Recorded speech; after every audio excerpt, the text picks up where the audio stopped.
South African politician Julius Malema knows how to make news. Apart from that, Julius Malema showing huge love in Africa. Let us start on land questions.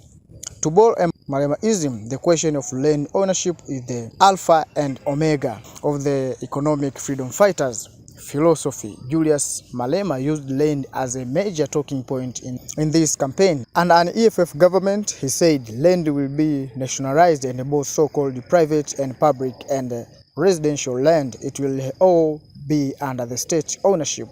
And all of us will have to apply for permission to use that land. He said this party, not the ruling African National Congress ANC party, initially came up with a proposal that foreigners be barred from owning agricultural land in South Africa.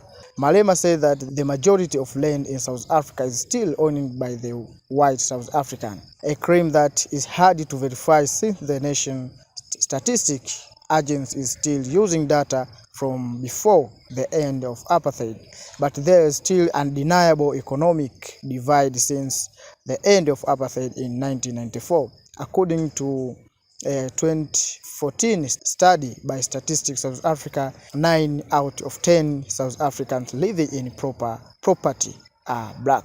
Also, Julius Malema issued on the Zuma question. Malema has always had strong opinion about President, his former boss, when Malema led the Youth League of the ANC in 2008. A young Malema told the ANC rally that he was prepared to die for Zuma.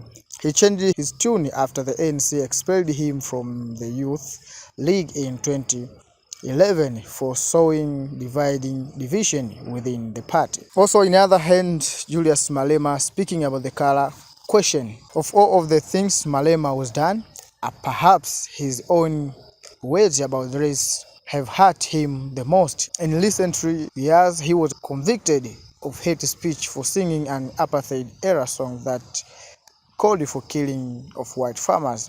Then in last year, in the head of his election campaign, he addressed South Africa's white population saying, if you share with the poor, there will be no need to build high walls your home, referring to the high walls and electrified fences that ring my home in South African cities. We don't want a party that fights for black supremacy. When we say we are fighting for black and want to liberate them, we are not saying we want black to be above white. We want them to be equal. The EFF has made political interest in South Africa. He said, love him or hate him, you can't argue with that.